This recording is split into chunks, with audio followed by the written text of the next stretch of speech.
شہدائے احد اور بالخصوص سید الشہداء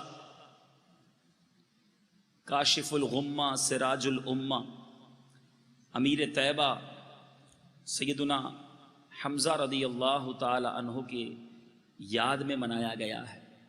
آج کوشش کروں گا کہ مختصر وقت میں غزوہ احد کے بارے میں ہم کچھ سمجھیں، کچھ سیکھیں۔ میرے چھوٹے چھوٹے یہاں مجھے منع بھی نظر آ رہے ہیں، نوجوان بھی نظر آ رہے ہیں۔ آج ہمارے ینگسٹرز کو، آج ہمارے بچوں کو، بلکہ بڑوں کو بھی دنیا کے بہت سارے واقعات کے بارے میں معلوم ہے۔ کون سا ملک کب آزاد ہوا، فرسٹ ورلڈ وار کب ہوئی، کون سی جنگ کب ہوئی، کس جنگ میں کون جیتا، مگر بدقسمتی سے آج ہمیں، ہمارے بچوں کو جو صحابہ اکرام اور میرے آقا علیہ الصلوۃ والسلام کے غزوات ہیں اس کے بارے میں کیا معلوم ہے۔ غزوہ بدر کیسے ہوا، کس طرح مسلمانوں کی فرشتوں کی فوج کے ذریعے مدد کی گئی، کس طرح صحابہ کرام علیہم الرضوان نے جان نثاری کی داستانیں رقم کی، آج ہم میں سے کون جانتا ہے۔ بالکل اسی طرح غزوہ احد بھی اسلام کی تاریخ کا ایک ایسا عظیم واقعہ ہے کہ جس کے بارے میں جتنا پڑھیں، صحابہ کرام علیہم الرضوان کی جو جان نثاری کے واقعات اس غزوے میں ملتے ہیں، کیونکہ غزوہ بدر میں مسلمانوں کو بہت زیادہ لڑائی کا موقع ہی نہیں ملا۔ اللہ تعالیٰ نے میرے آقا علیہ الصلوۃ والسلام کی دعا کی برکت سے ایسی مدد کی کہ پہلے 1000 فرشتے، پھر 3000 فرشتے اور پھر 5000 فرشتوں کی فوج کے ذریعے آسمان کی مدد مسلمانوں کے لیے آ گئی۔ مسلمان تلوار اٹھاتے، تلوار کا وار کرنے سے پہلے کافر کا سر قلم ہو جاتا۔ آقا علیہ الصلوۃ والسلام کے پاس آتے، یا رسول اللہ ہم تو کچھ کرتے نہیں، پہلے ہی دشمن مر جاتا ہے۔ میرے آقا نے فرمایا کہ یہ تیسرے آسمان کی مدد آئی ہے۔ گویا آسمان سے فرشتوں نے آ کر مسلمانوں کی ایسی مدد کی۔ لیکن غزوہ احد یہ بڑا ٹف بیٹل تھا، یہ بڑا ٹف لڑائی کا موقع تھا، اور اس میں جو مسلمانوں نے قربانی کی داستانیں رقم کی وہ پڑھنے سے تعلق اور سمجھنے سے تعلق رکھتی ہیں۔ بہرحال غزوہ احد، یہ غزوہ بدر جو ہوا تھا یہ 2 سنہ ہجری میں ہوا، ٹھیک ہے۔ مدینہ منورہ ہجرت کرنے کے بعد دوسرے سال غزوہ احد جو ہے یہ 3 سنہ ہجری میں ہوا، ایگزیکٹلی کم و بیش 13 مہینوں کے بعد۔ غزوہ بدر کب ہوا تھا، کون بتائے گا؟ کون سی تاریخ تھی؟ 17 رمضان المبارک۔ دیکھیں بہت بڑی تعداد کو یہ بھی نہیں پتا، ٹھیک ہے۔ 17 رمضان المبارک 2 سنہ ہجری کو غزوہ بدر ہوا۔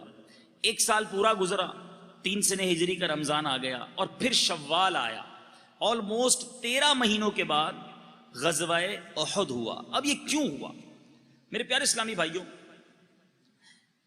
غزوہ بدر میں کفار کے 70 لوگ گرفتار ہوئے تھے اور 70 قتل ہوئے، اور ان میں اکثر جو مارے گئے تھے نا وہ قریش کے، کفار مکہ کے سردار تھے۔ بہت بڑا نقصان بدر کے میدان میں انہیں اٹھانا پڑا تھا۔ اب مکے کا ایک ایک گھر ماتم کدا بنا ہوا تھا۔ قریش کا بچہ بچہ جوش انتقام میں آتش غیظ و غضب کا تندور بن کر مسلمانوں سے لڑنے کے لیے بے قرار تھا۔ عرب خصوصاً قریش کا یہ ترائے امتیاز تھا کہ وہ اپنے ایک ایک مقتول کا بدلہ لینا اپنے لیے اتنا بڑا فرض سمجھتے تھے کہ گویا اس کے بغیر زندگی نہیں گزاری جا سکتی۔ چنانچہ جنگ بدر کے مقتولوں کے ماتم سے جب قریشیوں کو فرصت ملی تو انہوں نے یہ عزم کر لیا کہ جلد سے جلد مسلمانوں سے اپنے مقتولوں کے خون کا بدلہ لینا ہے۔ چنانچہ ابو جہل کا بیٹا اکرمہ اور امیہ کا لڑکا صفوان اور دوسرے کفار قریش جن کے باپ، بھائی یا بیٹے جنگ بدر میں قتل ہو گئے تھے، وہ سب کے سب ابو سفیان کے پاس گئے اور کہا کہ ہمارے تمام قوم کے سرداروں کو مسلمانوں نے قتل کر دیا ہے، اس کا بدلہ لینا ہمارا قومی فریضہ ہے، لہٰذا کوئی ایسی پلاننگ کی جائے کہ ایک بار پھر ایک ساتھ بڑے جوش و جذبے کے ساتھ مسلمانوں پہ حملہ کیا جائے۔ اب وہ جان تو چکے تھے کہ مسلمانوں کو لڑائی میں ہرانا اتنا آسان نہیں ہے، تو انہوں نے کیا کیا کہ بڑا مال و دولت جمع کیا، بڑی ملٹری تیار کی، بڑا اسلحہ خریدا، پوری پلاننگ کرتے رہے کہ ایک بار شدت کے ساتھ مسلمانوں پر حملہ کرنا ہے۔ اب ابو سفیان کو لشکر کا سپہ سالار بنایا گیا اور وہاں مسلمانوں کو کیسے پتا چلا؟ انٹرنیٹ تو تھا نہیں، ٹیلی فون بھی نہیں تھا، فیکس بھی نہیں تھا. پیارے آقا علیہ الصلوۃ والسلام مدینہ منورہ میں، تیاریاں ہو رہی مکے میں حملہ کرنے کی. اب کیا ہوا کہ حضرت عباس پیارے آقا علیہ الصلوۃ والسلام کے چچا، یہ خفیہ طور پر مسلمان ہو گئے تھے اور مکہ میں رہتے تھے. انہوں نے سرکار علیہ الصلوۃ والسلام کو خط کے ذریعے کفار قریش کی اس تیاری کی خبر دے دی کہ مکے میں ایسی ایسی تیاری ہو رہی ہے، بڑی خطرناک تیاری. اب جب میرے آقا علیہ الصلوۃ والسلام کو یہ خبر مل گئی تو اب مدینہ منورہ میں بھی تیاریاں شروع ہو گئی. صحابہ کرام نے پہلے ہی ایک سال پہلے ہی بدر کی جنگ لڑی تھی، اللہ کی ایسی مدد ملی تھی، تمام صحابہ جناب جوش و جذبے میں بھر گئے. اب 14 شوال المکرم جمعہ کی رات حضرت سعد بن معاذ اور حضرت اسید بن حفیر، حضرت سعد بن عبادہ، یہ سب ہتھیار لے کر ساری رات سرکار علیہ الصلوۃ والسلام کے کاشانہ نبوت پر پہرا دیتے رہے اور شہر مدینہ کے اہم ناکوں پر بھی انصار کا پہرا لگا دیا گیا. اب سرکار علیہ الصلوۃ والسلام نے مشورہ کیا کہ جنگ لڑی کہاں جائے، مدینہ منورہ کے اندر یا باہر جا کر. کئی صحابہ کرام نے مشورہ دیا کہ جنگ مدینہ منورہ ہی میں اندر شہر میں لڑی جائے، بچوں کو عورتوں کو قلعے میں بند کر دیا جائے اور ہم شہر میں لڑائی لڑیں. مگر چند نوجوان ایسے تھے کہ جو بدر میں جا نہیں سکے تھے، ان کو بڑا جوش جہاد تھا. انہوں نے کہا نہیں، جنگ لڑنی ہے اور کھلے میدان میں جا کے لڑنی ہے. اب یہ مشاورت ہو رہی تھی. نبی پاک صلی اللہ تعالی علیہ وسلم نے ان لوگوں کی بات مان لی گویا کہ جنہوں نے مدینہ منورہ سے باہر جنگ کرنے کا مشورہ دیا. بہرحال اب کیا ہوا، جب احد شریف کی طرف یہ لشکر جانے لگا تو پیارے آقا علیہ الصلوۃ والسلام کے ساتھ کتنے لوگ تھے؟ مسلمانوں کے ساتھ 1000 کا لشکر تھا، ٹھیک ہے، اور اس میں بھی 300 جو ہے وہ آدمی عبداللہ بن ابی منافقوں کا سردار تھا. وہ 300 آدمیوں کو لے کر آیا تھا، مگر سرکار علیہ الصلوۃ والسلام کے ساتھ اس نے جناب یہ کہا کہ میرا مشورہ قبول نہیں کیا. میں نے کہا تھا شہر میں لڑیں، یہ میدان میں آ گئے. تو 300 لوگوں کا لشکر لے کر وہ واپس چلا گیا، منافق جو تھا. اب 700 کا لشکر، یہ یاد رکھنے والی بات نہیں. مسلمان کتنے تھے؟ 700 غزوہ احد میں. اور سامنے میرے پیارے اسلامی بھائیوں، مسلمانوں کے پاس اسلحہ کتنا تھا؟ 100 زرہ پوش تھے. کفار کی فوج میں 3000 کا لشکر تھا. 700 ورسز 3000، 3000 تھے. اچھا، ان میں 700 زرہ پوش تھے. یہاں 100 زرہ پوش یوں سمجھ لیں کہ وہ جنگی لباس، بلٹ پروف جس کو آج ہم لباس کہتے ہیں، اس طرح کا لباس پہنے ہوئے 700. 200 گھوڑے تھے، 3000 اونٹ اور 15 عورتیں، یہ ان کا لشکر. بہرحال اب سرکار دو عالم صلی اللہ علیہ وسلم نے جو دیکھا احد میں جا کر کہ کچھ بچے بھی آ گئے ہیں. اس زمانے کے بچے کیسے؟ بچے بھی پہنچ گئے. میرے آقا علیہ الصلوۃ والسلام نے چھوٹی عمر کے بچوں کو کہا کہ آپ کا کام نہیں، آپ واپس جائیں. تو حضرت رافع بن خدیج رضی اللہ تعالیٰ عنہ سے کہا کہ تم بہت چھوٹے ہو، واپس چلے جاؤ. تو وہ فوراً انگوٹھوں کے بل کھڑے ہو گئے. جذبہ جہاد دیکھیں، اپنے پیروں کے انگوٹھوں کے بل پر کھڑے ہو گئے تاکہ قد کچھ اونچا نظر آنے لگے. اور ان کی یہ ترکیب چل گئی اور وہ فوج میں شامل ہو گئے. ایک اور بچہ حضرت سمورہ، ایک کم عمر نوجوان تھے، ان کو بھی واپس کیا. تو اس نے کہا کہ میں رافع جس کو ابھی آپ نے قبول کیا ہے نا، میں اس کو کشتی کر کے پچھاڑ دیتا ہوں. تو جب اس کو لے لیا تو پھر مجھے بھی لے لیں. اچھا، واقعی اتنی طاقت ہے. اب ان دونوں کا مقابلہ کرایا گیا. تو واقعی حضرت سمورہ نے رافع بن خدیج کو زمین پر دے مارا. تو اس طرح دونوں پرجوش نوجوانوں کو جنگ احد میں شرکت کی سعادت مل گئی. آج بچے ضد کس بات پر کرتے ہیں؟ ہم نے پارک میں جانا ہے، ہم نے کھیلنے جانا ہے، ہم نے فلاں تفریح گاہ جانا ہے. ذرا سوچئے ماں باپ کی تربیت کیسی تھی کہ بیٹا جوانی ہو، بچپن ہو، قربان ہونا ہے تو اپنے آقا پر ہونا ہے. آگے بڑھ بڑھ کے قربانی کا جذبہ پیش کرتے. آج اگر کوئی بچہ راہ خدا میں سفر کرنے کے لیے تیار ہو جائے، اگر نیکی کی دعوت دینے کے لیے آگے بڑھے، تو ماں باپ روک لیا کرتے ہیں. ابھی سے مولوی بن جائے گا، ابھی سے جناب تم قافلوں میں جاؤ گے، ارے ابھی تو چھوٹا ہے، ابھی داڑھی نہیں رکھنا. سوچو میرے پیارے اسلامی بھائیوں، ہم اپنے بچوں کو کیا تربیت دے رہے ہیں. اور وہ تربیت کیسی. بہرحال اب مشرکین 12 شوال سے ہی احد کے میدان میں پہنچ چکے. یہ احد وہی پہاڑ ہے جس پہاڑ کے بارے میں میرے آقا فرماتے ہیں احد مجھ سے محبت کرتا ہے. حدیث پاک کا خلاصہ ہے میں احد سے محبت کرتا ہوں اور یہ پہاڑ میرے ساتھ جنت میں جائے گا. یہ کوئی چھوٹا موٹا ٹیلا نہیں، چھوٹا سا پہاڑ نہیں. جو دیکھ کر آئے ہیں ان سے پوچھیں، یہ 9 میل لمبا پہاڑ ہے. اتنا بڑا پہاڑ مدینے کے کئی حصوں سے نظر آتا ہے. ذرا سوچئے، علماء بحث کرتے ہیں پہاڑ میں تو جان بھی نہیں ہوتی، پتھر تو بے جان ہوتا ہے. جب پتھر نبی پاک سے محبت کرے تو جنت میں چلا جائے، آقا کا امتی محبت کرے تو کیسے محروم رہ جائے. بات محبت کی ہے، بات میرے پیارے اسلامی بھائیوں سرکار سے عشق کی ہے. بہرحال 12 شوال کو احد کے قریب یہ لوگ پہنچ گئے جو کفار تھے. سرکار علیہ الصلوۃ والسلام 14 شوال نماز جمعہ مدینہ منورہ سے بعد نماز جمعہ روانہ ہوئے. رات کو بنی نجار میں قیام کیا اور 15 شوال سنیچر کا دن تھا، سیٹرڈے کا دن تھا، نماز فجر کے وقت احد میں پہنچے. حضرت بلال رضی اللہ تعالیٰ عنہ نے اذان دی. نماز فجر میدان جنگ میں ادا کی گئی. سوچئے جنگ کے میدان میں بھی جماعت کے ساتھ نماز پڑھی جا رہی ہے اور آج گھر میں بیٹھے سکون میں ہم نماز ضائع کر دیتے ہیں.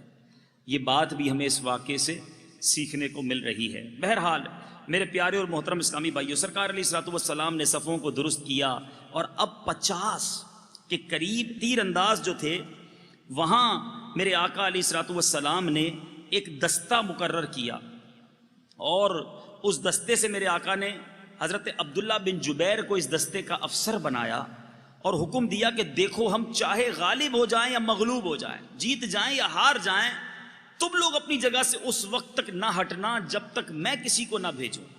ایک چھوٹا سا ٹیلا تھا جہاں پیچھے سے کافر حملہ کر سکتے تھے. ایک میرے آقا علیہ الصلوۃ والسلام نے وہاں 50 تیر انداز بھیج دیے.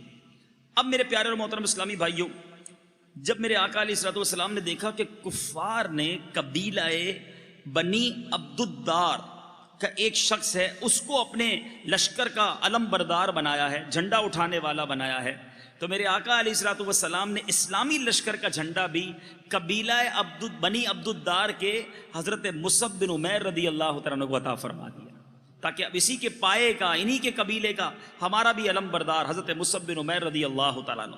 بہرحال اب یہ جنگ شروع ہوئی. اب اس جنگ میں کیا کیا ہوا؟ علماء لکھتے ہیں کہ اس جنگ میں جس قدر جان نثاری کے واقعات ملتے ہیں، صحابہ کرام علیہم رضوان نے جس والہانہ طریقے سے سرکار علیہ الصلوۃ والسلام پر اپنی جانیں نچھاور کی ہیں اس کی مثال پہلے ملتی نہیں. اب کیا ہوا میرے پیارے اور محترم اسلامی بھائیوں، حضرت حمزہ رضی اللہ تعالیٰ عنہ سید الشہداء جو پیارے آقا علیہ الصلوۃ والسلام کے مبارک چچا بھی ہیں، وحشی ایک حبشی غلام تھا اور اس کا آقا جبیر بن مطعم اس سے وعدہ کر چکا تھا کہ اگر تو حضرت حمزہ کو قتل کر دے تو میں تجھے آزاد کر دوں گا.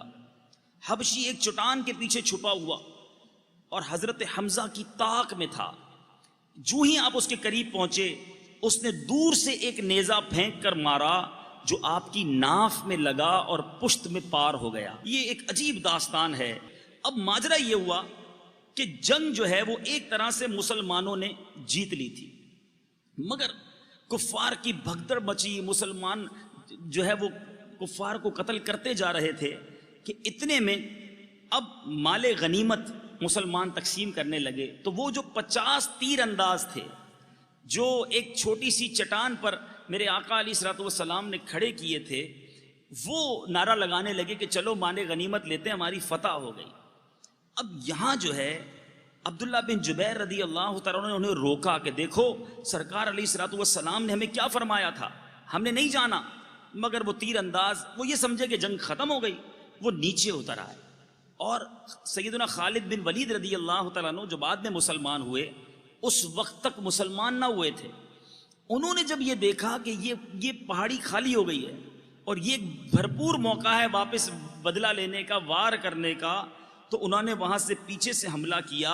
حضرت عبداللہ بن جبیر وہیں کھڑے تھے انہوں نے بڑی دیدہ دلیری کے ساتھ مقابلہ کیا، مگر یہ سب شہید ہوئے۔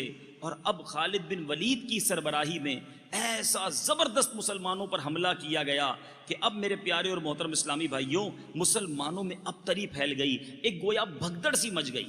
اور اس میں ایک اور بات یہ ہو گئی کہ حضرت مصعب بن عمیر رضی اللہ تعالیٰ عنہ یہ سرکار دو عالم صلی اللہ علیہ وسلم کے کچھ مشابہ تھے، چہرہ جو ہے وہ کچھ سرکار علیہ الصلوۃ والسلام کے چہرے سے مشابہ تھا، اور یہ علم بردار بھی تھے۔ تو ابن کمی اس نے آپ کے دائیں ہاتھ پر اس زور سے تلوار کا وار کیا کہ دایاں ہاتھ ہی کٹ گیا۔ آپ نے پرچم کو بائیں ہاتھ سے تھاما، اس نے بائیں ہاتھ پر جب وار کیا تو وہ بھی شہید ہو گیا، دونوں ہاتھ کٹ گئے۔ حضرت مصعب بن عمیر دونوں ٹوٹے ہوئے ہاتھوں سے پرچم اسلام کو سنبھالے ہوئے ہیں، بلند آواز سے یہ آیت پڑھ رہے تھے، وَمَا مُحَمَّدٌ إِلَّا رَسُولٌ قَدْ خَلَتْ مِن قَبْلِهِ الرُّسُلُ۔ پھر ابن کمی نے ان کو تیر مار کر شہید کر دیا۔ حضرت مصعب بن عمیر جب شہید ہوئے تو لوگ یہ سمجھے کہ نبی پاک صلی اللہ تعالی علیہ وسلم کو شہید کر دیا گیا، اور شیطان نے بھی گویا یہ افواہ پھیلا دی کہ آقا علیہ الصلوۃ والسلام شہید ہو گئے۔ اب وہاں صحابہ کرام علیہ رضوان کے حوصلے بالکل پست ہو گئے کہ جو آقا ہیں وہی نہ رہے۔ اب بڑا عجیب و غریب معاملہ ہو گیا۔ حضرت علی رضی اللہ تعالیٰ عنہ اس معاملے میں کیا کہتے ہیں؟ کہتے ہیں غزوہ احد میں ہم چاروں طرف سے رغے میں آ گئے، نبی کریم علیہ الصلوۃ والسلام کے بارے میں بھی یہ مشہور ہو گیا کہ آپ شہید کر دیے گئے ہیں۔ صحابہ کرام اس خبر سے بہت پریشان۔ حضرت علی فرماتے ہیں کہ کفار نے جب مسلمانوں کو گھیر لیا تو سرکار علیہ الصلوۃ والسلام میری نظروں سے اوجھل ہو گئے۔ میں نے آپ علیہ الصلوۃ والسلام کو زندوں میں تلاش کیا، مجھے نہ ملے، شہیدوں میں جا کر تلاش کیا، وہاں بھی نہ پایا۔ تو میں نے اپنے دل میں خیال کیا کہ اللہ تعالیٰ ہمارے اعمال سے ناراض ہوا ہے، اس لیے اپنے پاک رسول صلی اللہ تعالیٰ علیہ وسلم کو آسمانوں کی طرف اٹھا لیا ہے۔ حضرت علی سمجھے یہ ہو گیا ہے۔ اب انہوں نے کیا کیا؟ اب کہتے ہیں میں نے سوچا اور کوئی راہ تو ہے نہیں، اب کیوں نہ کافروں سے لڑتے لڑتے شہید ہو جاؤں۔ کہتے میں نے تلوار اٹھائی اور کافروں کے جھنڈ میں داخل ہو گیا۔ اب ان پر حملہ کرتے کرتے کرتے اچانک ان کی نظر سرکار علیہ الصلوۃ والسلام پر پڑی کہ میرے آقا تو وہ رہے۔ اب جناب نعرہ لگایا انہوں نے کہ سرکار علیہ الصلوۃ والسلام موجود ہیں ہمارے درمیان۔ تو جو صحابہ تتر بتر ہو گئے تھے، زخمی ہو گئے تھے، سب کے سب جمع ہوئے، کچھ نے سرکار علیہ الصلوۃ والسلام کے گرد گھیرا ڈالا۔ اور اب دوبارہ، حالانکہ اب تعداد کم ہو گئی تھی، مسلمانوں نے جناب نبی پاک علیہ الصلوۃ والسلام کا جو دیدار ہو گیا، اب میرے آقا علیہ الصلوۃ والسلام کے ساتھ میرے پیارے اسلامی بھائیوں اب لڑائی شروع ہوئی۔ حضرت علی رضی اللہ تعالیٰ عنہ کی طرف میرے آقا علیہ الصلوۃ والسلام نے اشارہ کیا، تنہا اس جماعت کا میرے مولا علی کرم اللہ تعالیٰ وجہ الکریم نے مقابلہ کیا۔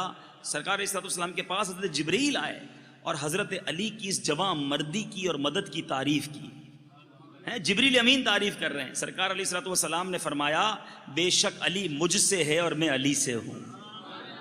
اب حضرت جبریل کیا کہتے ہیں؟ یا رسول اللہ میں آپ دونوں میں سے ہوں۔ تو اس طرح محبت بھری باتیں بھی ہوئیں۔ اب کیسی کیسی داستانیں۔ اے نوجوانوں، زندگی کی خواہش ہوتی ہے نا کہ شادی ہو جائے، کسی خوبصورت دوشیزہ سے شادی ہو جائے، زندگی کی خوشیاں دیکھیں، مگر وہ کیسے نوجوان تھے۔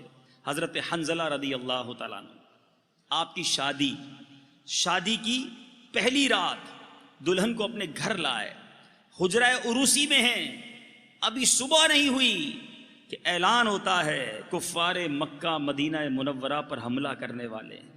آج کا نوجوان کہتا ہے پہلے شادی ہو جائے، زندگی کے مزے اڑا لوں پھر نماز پڑھوں گا۔ ارے ابھی تو جوانی دیوانی ہوتی ہے، بعد میں بوڑھا ہوا تو داڑھی رکھ لوں گا، جوانی گزار لوں پھر اس کے بعد اللہ اللہ کر لوں گا۔ اے نوجوانوں، شادی کی پہلی رات ہے، ابھی صبح نہیں ہوئی، اعلان ہو رہا ہے۔ اے اللہ کے بندو، سرکار علیہ الصلوۃ والسلام کے لشکر کے لیے اعلان ہوا۔ حضرت حنظلہ رضی اللہ تعالیٰ عنہ اعلان جہاد سن کر سب کچھ بھول گئے، اپنی نئی نویلی دلہن کو چھوڑا اور میدان جہاد میں چلے گئے۔ ایسے وارفتہ تھے کہ غسل بھی نہ کر سکے۔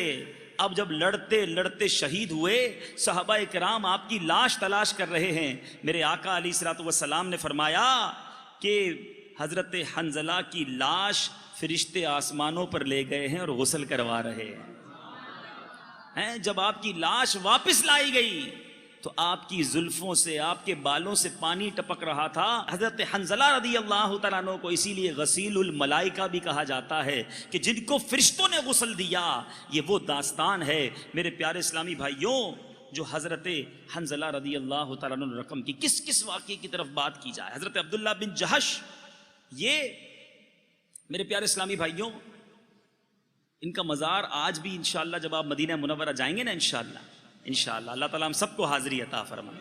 سید الشہداء سیدنا حمزہ رضی اللہ تعالیٰ عنہ، حضرت مصعب بن عمیر اور حضرت عبداللہ بن جہش، یہ تینوں کے مزارات ساتھ ہیں، باقی شہداء احد کے بھی مزارات وہاں پر ہیں۔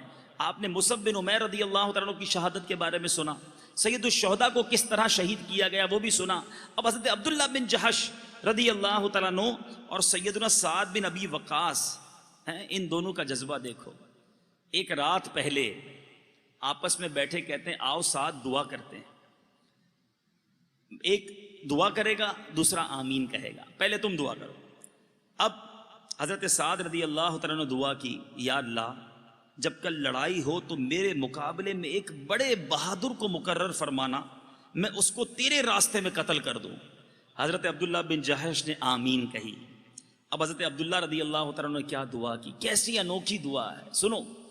کہتے یا اللہ کل میدان جہاد میں میرا بھی ایک بہادر سے مقابلہ ہو، جو مجھ پر سخت حملہ کرنے والا ہو، میں اس پر شدت سے حملہ کروں، وہ بھی مجھ پر زور سے حملہ کرے، اور میں بہتوں کو قتل کر کے پھر خود بھی شہید ہو جاؤں، اور شہید ہونے کے بعد کافر میرے ناک کان کاٹ لے، پھر قیامت کے دن جب میں تیرے حضور پیش ہوں تو میرے مولا تو مجھ سے فرمائے عبداللہ تیرے ناک کان کیوں کاٹ لیے گئے، تو میں عرض کروں یا اللہ تیرے اور تیرے رسول کے راستے میں کاٹے گئے، پھر تو کہے سچ ہے میرے ہی راستے میں کاٹے گئے۔ حضرت سعد رضی اللہ تعالیٰ عنہ نے آمین کہی۔ دوسرے دن لڑائی ہوئی تو دونوں کی دعائیں اسی طرح قبول ہوئیں جس طرح مانگی گئی تھی۔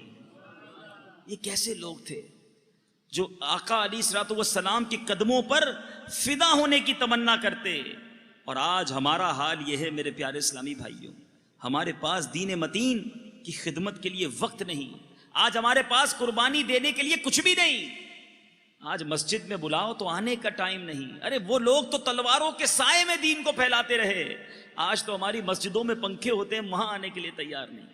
کتنا فرق ہے ہم میں اور ان میں۔ سنیے، اس گمسان کی لڑائی اور مار دھاڑ کے ہنگاموں میں ایک بہادر مسلمان کھڑا ہوا، نہایت ہی بے پرواہی کے ساتھ کھجوریں کھا رہا تھا، اور ایک دم آگے بڑھا اور عرض کی یا رسول اللہ صلی اللہ علیہ وسلم کیا میں اس وقت شہید ہو جاؤں تو میرا ٹھکانہ کیا ہوگا؟ آپ نے فرمایا تو جنت میں جائے گا۔ وہ بہادر اس فرمان بشارت کو سن کر مست و بے خود ہو گیا، ایک دم کفار کے ہجوم میں کود پڑا، ایسی شجاعت کے ساتھ لڑنے لگا کافروں کے دل دہل گئے، اور اسی طرح جنگ کرتے کرتے وہ شہید ہو گیا۔ کھجورے کھاتے کھاتے کھجوریں چھوڑی اور گویا جنت کی کھجوریں کھانے چل پڑا۔ اسی طرح حضرت عمر بن جموح انصاری، یہ تھوڑا سا لنگڑاتے تھے، آپ کے پیر میں لنگ تھا، یہ گھر سے نکلتے وقت یہ دعا مانگ کر چلے کہ یا اللہ مجھ کو میدان جنگ سے اہل و عیال میں آنا نصیب نہ کرنا ہے، واپس آنے کی دعا نہیں، واپس نہ آؤں۔ اب ان کے 4 فرزند بھی جہاد پہ مصروف تھے، لوگوں نے ان کو لنگڑا ہونے کی بنا پر جہاد کرنے سے روک دیا کہ آپ کیسے کریں گے۔ یہ آقا علیہ الصلوۃ والسلام کی بارگاہ میں گر گڑا کر عرض کرنے لگے یا رسول اللہ مجھ کو جنگ میں لڑنے کی اجازت دیجیے، میری تمنا ہے میں بھی لنگڑاتا ہوا باغ بہشت میں خرامہ خرامہ چلا جاؤں۔ ان کی بے قراری گریہ و زاری دیکھ کر میرے آقا علیہ الصلوۃ والسلام نے اجازت دے دی۔ یہ خوشی سے اچھل پڑے، اپنے ایک فرزند کو ساتھ لے کر کافروں کے ہجوم میں گھس گئے۔ اب میرے پیارے اسلامی بھائیوں، وہ میدان جنگ میں کیا کہتے تھے؟ خدا کی قسم میں بھی جنت کا مشتاق ہوں، ان کے ساتھ ساتھ ان کا لڑکا سہارا دیتا، اور یہ میرے پیارے اسلامی بھائی آگے بڑھتے گئے، بہرحال شہید ہوئے۔ اب ان کے ایک اونٹ پر ان کی اور ان کے بھائی اور بیٹے کی لاش کو رکھا گیا اور مدینہ منورہ کی طرف لایا گیا کہ وہاں دفن کیا جائے۔ ہزار کوشش کرتے اونٹ جو ہے ایک قدم بھی مدینہ منورہ کی طرف نہ چلتا، جب وہ میدان کی طرف کرتے تو بھاگنا لگ جاتا، مدینہ منورہ کی طرف کرتے اونٹ ایک قدم نہ چلتا۔ یہ ماجرا سرکار علیہ الصلوۃ والسلام کی طرف جب آیا تو میرے آقا نے کہا یہ بتا کیا عمر بن جموح نے گھر سے نکلتے وقت کچھ کہا تھا؟ تو اس کی زوجہ نے کہا ہاں، وہ یہ دعا کر کے گھر سے نکلے تھے، یا اللہ مجھ کو میدان جنگ سے اہل و عیال میں آنا نصیب مت کر۔ آپ نے ارشاد فرمایا یہی وجہ ہے کہ اونٹ مدینے کی طرف نہیں چل رہا ہے۔ بہرحال اس جنگ میں میرے آقا علیہ الصلوۃ والسلام بھی زخمی ہوئے، آپ کے چہرہ انور پر بھی زخم لگے، مگر صحابہ کرام نے ایک حصار بنایا ہوا تھا۔ اللہ اللہ جب سنتے ہیں تو حیران ہو جاتے ہیں کہ کیا جان نثاری کی داستان رقم کی۔ حضرت قتادہ بن نعمان انصاری رضی اللہ تعالیٰ عنہ میرے آقا علیہ الصلوۃ والسلام کے چہرہ انور کو بچانے کے لیے اپنا چہرہ دشمنوں کے سامنے کیے ہوئے، ناگہاں کافروں کا ایک تیر آیا، آپ کی آنکھ پر لگا، آنکھ بہہ گئی۔ میرے آقا علیہ الصلوۃ والسلام کے پاس تشریف لے گئے، یا رسول اللہ آنکھ نکل گئی ہے۔ بھائی آنکھ نکل گئی تو کسی سرجن کے پاس جاتے، ڈاکٹر کے پاس جاتے۔ نبی پاک کے پاس آئے، میرے آقا علیہ الصلوۃ والسلام نے اپنے ہاتھ سے اس آنکھ کو واپس اس جگہ رکھا، دعا فرمائی یا اللہ قتادہ کی آنکھ بچا لے جس نے تیرے رسول کا چہرہ بچایا ہے۔ مشہور ہے کہ ان کی وہ آنکھ پہلی آنکھ سے زیادہ روشن ہو گئی۔ اللہ اللہ اللہ، کیسے کیسے داستانیں ہیں۔ اب میرے پیارے اسلامی بھائیوں، حضرت سعد بن ابی وقاص، اللہ اللہ، ان کا کیا حال تھا کہ ان کے بارے میں آتا تیر اندازی میں بڑے باکمال، سرکار علیہ الصلوۃ والسلام کی مدافعت میں، ڈیفنس میں جلدی جلدی تیر چلاتے۔ میرے آقا علیہ الصلوۃ والسلام بار بار انہیں تیر دیتے اور فرماتے اے سعد تیر برساتے جاؤ، تم پر میرے ماں باپ قربان۔ آپ قسمت تو دیکھو، صحابہ کہتے تھے آقا سے آقا ہمارے ماں باپ آپ پر قربان، مگر حضرت سعد رضی اللہ تعالیٰ عنہ کی قسمت دیکھیں کہ میرے آقا کہہ رہے سعد تیر چلاؤ، تم پر میرے ماں باپ قربان۔ اللہ اللہ، میرے پیارے اسلام، حضرت طلحہ رضی اللہ تعالیٰ عنہ میرے آقا علیہ الصلوۃ والسلام کے آگے کھڑے ہو گئے، آقا سے فرمایا آپ چہرہ نیچے کر لیں، یا رسول اللہ میرے ماں باپ آپ پر قربان، میں آگے ہوں، ایسا نہ ہو کوئی تیر آپ کو لگ جائے، یا رسول اللہ میری پیٹھ کے پیچھے ہی رہیں، میرا سینہ آپ کے لیے ڈھال بنا ہوا ہے۔ اس طرح صحابہ کرام علیہم الرضوان نے میرے پیارے اور محترم اسلامی بھائیوں یہ غزوہ احد میں جان نثاری کی داستان رقم کی۔ اب سرکار دو عالم صلی اللہ تعالی علیہ وسلم کے اس مبارک چچا ہندا، یہ ایک ایسی عورت تھی کہ جو ابو سفیان کی بیوی، اس نے کیا کیا کہ شہداء کے اعضا کاٹے اور اعضا کاٹ کر ان پارٹ آف باڈیز کا ہار بنایا اور وہ پہنا، اور حضرت حمزہ رضی اللہ تعالیٰ عنہ کی مقدس لاش کو تلاش کرتی رہی، اور پھر اس نے حضرت حمزہ، چونکہ حضرت حمزہ نے جنگ بدر کے دن ہند کے باپ عتبہ کو قتل کیا تھا، تو اب اس بے درد نے حضرت حمزہ کی لاش کو پا لیا، خنجر سے ان کا پیٹ پھاڑ کر کلیجہ نکالا اور اس کو چبا گئی، حلق سے نہ اتر سکا تو اگل دیا۔ میرے پیارے اور محترم اسلامی بھائیوں، بعد میں ہند اور اس کے شوہر ابو سفیان نے 8 سنہ ہجری میں فتح مکہ کے دن اسلام قبول کر لیا تھا۔ بہرحال میرے پیارے اسلامی بھائیوں، سرکار علیہ الصلوۃ والسلام کے چچا کو اس بے دردی سے جب شہید کیا گیا، سرکار علیہ الصلوۃ والسلام کی پھوپھی صفیہ، میرے آقا نے کیا فرمایا کہ ان کو حضرت حمزہ کی لاش کو مت دکھانا، اپنے بھائی کی جب لاش کو اس طرح دیکھیں گی تو بڑی غمزدہ ہو جائیں گی۔ مگر حضرت بی بی صفیہ کیا کہتی ہیں، مجھے اپنے بھائی کے حال کا پتہ ہے، لیکن میں اس کو خدا کی راہ کو بڑی قربانی نہیں سمجھتی۔ پھر سرکار علیہ الصلوۃ والسلام کی اجازت سے اس لاش کے پاس گئیں، یہ منظر دیکھا، پیارے بھائی کے کان، ناک، آنکھ، پیٹ، شکم سب چاک چاک کر دیا گیا تھا، مگر اس صابرہ نے انا للہ و انا الیہ راجعون کے سوا کچھ نہ کہا۔ میرے پیارے اسلامی بھائیوں، محبت کی ایسی ایسی داستانیں ہیں۔ ایک انصاری عورت جس کے شوہر، جس کے باپ، بھائی سب اس جنگ میں شہید ہو گئے، اب اس کو جب پتا چلا کہ پیارے آقا علیہ الصلوۃ والسلام کو شہید کر دیا گیا ہے تو وہ دوڑتی ہوئی میدان احد کی طرف جا رہی ہے۔ کسی نے کہا کہ تمہیں پتا ہے میرے آقا کہاں ہیں؟ کہا تمہیں پتا ہے تمہارا والد کو شہید کر دیا گیا ہے؟ کہا مجھے والد کی پرواہ نہیں، یہ بتاؤ میرے آقا کیسے ہیں؟ کہا تمہارے شوہر کو بھی قتل کر دیا گیا ہے؟ کہا مجھے اس کی بھی پرواہ نہیں، یہ بتاؤ میرے سرتاج کیسے ہیں؟ کہا تمہارے بیٹے کو بھی شہید کر دیا گیا ہے۔ کہا مجھے اس کی بھی پرواہ نہیں، یہ بتاؤ میرے آقا کیسے ہیں؟ اب میرے پیارے اسلامی بھائیوں، جب آقا علیہ الصلوۃ والسلام کو دیکھا تو اس کے دل کو تسلی ہو گئی کہ میرے آقا آپ حیات ہیں، آپ موجود ہیں تو سارے غم سارے دکھ ہیچ ہیں۔ اب آخر میں آئیے سنتے ہیں ان اللہ والوں نے اس طرح جو قربانی دی، رب عز و جل نے انہیں کیا مرتبہ دیا۔ اے میرے پیارے اسلامی بھائیوں، غزوہ احد میں 70 صحابہ کرام شہید ہوئے، یاد رکھیے گا، اور جن میں سے 4 مہاجر تھے، 66 انصار صحابہ تھے، 30 کی تعداد میں کفار اس جنگ میں ہلاک ہوئے۔ مگر جب یہ شہید مسلمان ان کی تدفین کا وقت آیا نا، ان کی مفلسی کا عالم کیا تھا۔ آج چھوٹی چھوٹی باتوں پر غمزدہ ہو جاتے ہو، نوکری نہیں ملتی، کام نہیں چلتا، تھوڑا کھانا پینا کم ہو جاتا ہے تو اسلامی بھائی واویلا کرنا شروع کر دیتے ہیں۔ وہ لوگ جنہوں نے راہ خدا میں جان دی، ان کے بارے میں آتا ہے حضرت مصعب بن عمیر کا حال یہ تھا کہ بوقت شہادت ان کے بدن پر ایک چادر تھی، ان کی لاش کو قبر میں لٹانے کے بعد سر ڈھانپا جاتا تو پاؤں کھل جاتے، اور پاؤں کو چھپایا جاتا تو سر کھل جاتا تھا۔ بالآخر سر چھپا دیا گیا اور پاؤں پر اذخر نامی گھاس ڈال دی گئی۔ شہداء کرام کے خون میں لتھڑے ہوئے 2 شہید ایک ایک قبر میں دفن کیے گئے۔ مسلمانوں کے پاس کفن کے لیے بھی میرے پیارے اسلامی بھائیوں اس وقت کپڑا موجود نہ تھا۔ اب کیا کرتے؟ جس کو قرآن ان دونوں میں سے زیادہ یاد ہوتا اس کو آگے کی طرف دفن کرتے۔ بہرحال میرے پیارے اسلامی بھائیوں، میرے آقا علیہ الصلوۃ والسلام شہدائے احد کی قبروں کی زیارت کے لیے تشریف لے جاتے۔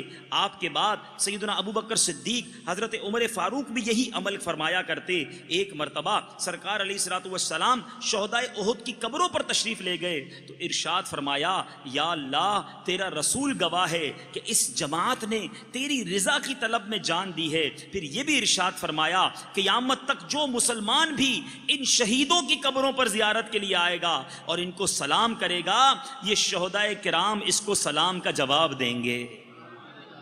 اللہ تعالی ہمیں بھی شہدائے احد کے مزار کی بار بار حاضری عطا فرمائے، انہیں سلام پیش کرنا نصیب فرمائے۔ چنانچہ حضرت فاطمہ خزاعیہ رضی اللہ تعالی عنہا کا بیان ہے، میں ایک دن احد کے میدان سے گزر رہی تھی، حضرت حمزہ کی قبر کے پاس پہنچی، میں نے عرض کیا السلام علیک یا عم رسول اللہ، اے رسول اللہ کے چچا آپ پر سلام ہو۔ تو میرے کان میں یہ آواز آئی وعلیک السلام ورحمۃ اللہ وبرکاتہ، گویا سید الشہداء نے جواب سے نوازا۔ تو بہرحال میرے پیارے اسلامی بھائیوں، جب یہ واقعہ پڑھتے ہیں، احد شریف کی اس عظیم داستان کو سنتے ہیں، ایمان تازہ ہو جاتا ہے۔ نبی پاک علیہ الصلوۃ والسلام پر مر مٹنے کا جو جذبہ صحابہ کرام میں، اپنا گھر، اپنی جان، اپنا مال، اپنا سب کچھ انہوں نے آقا علیہ الصلوۃ والسلام پر قربان کیا، اور آج رہتی دنیا ان کی یاد بنا رہی ہے۔ اے مسلمانوں، آج دین متین کو ہماری قربانیوں کی بھی ضرورت ہے۔ آج یہ نہیں کہ آپ اپنے گھر سے نکلیں اور تلوار اٹھائیں اور دوسروں کو کاٹنا شروع کر دیں، مگر آج ہمارے مسلمان بھائی نبی پاک کا کلمہ پڑھنے والے مسجدوں سے دور ہیں، نمازوں سے دور ہیں، سنتوں سے دور ہیں، برے کاموں میں ملوث ہیں، ماں باپ کو ستانے میں یا دوسرے مسلمانوں کو تکلیف دینے میں مصروف ہیں۔ آج مسلمان کو قتل کر رہا ہے، آج مسلمان کا مال ہڑپ کر رہا ہے، آج مسلمان دوسرے مسلمان سے بھتہ وصول کر رہا ہے، آج مسلمان دوسرے مسلمان کے یہاں چوری کر رہا ہے، آج مسلمان دوسرے مسلمان کے یہاں ڈاکہ ڈال رہا ہے۔ کون ان کو سدھارے گا؟ کون ان تک نیکی کی دعوت لے کر جائے گا؟ یقیناً یہ ہمارے اعمال کی سزا ہے۔ درس قرآن اگر ہم نے نہ بلایا ہوتا، یہ زمانہ نہ زمانے نے دکھایا ہوتا۔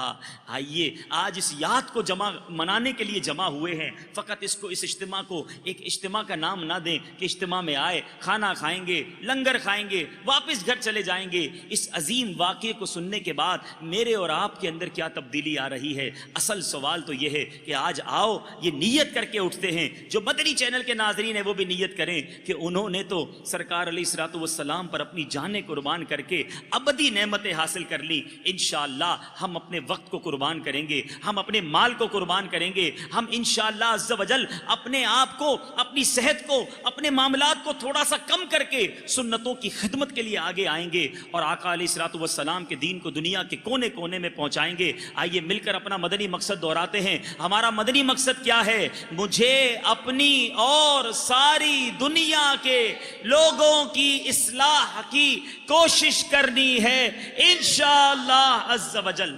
تو شہداء احد کی بات ہوئی ہے، ہم کیا ان کو تحفہ پیش کریں، لیکن ایک تحفہ تو پیش کر سکتے ہیں کہ ہم ان کے ایصال ثواب کے لیے کم از کم 3 دن مدنی قافلے میں سفر کر لیں، 3 دن فیضان مدینہ میں آنے کی نیت کر لیں کہ انشاءاللہ ہم سب سید الشہداء کی بارگاہ میں، شہداء احد کی بارگاہ میں ایصال ثواب پیش کرنے کے لیے مدنی قافلوں میں سفر کریں گے۔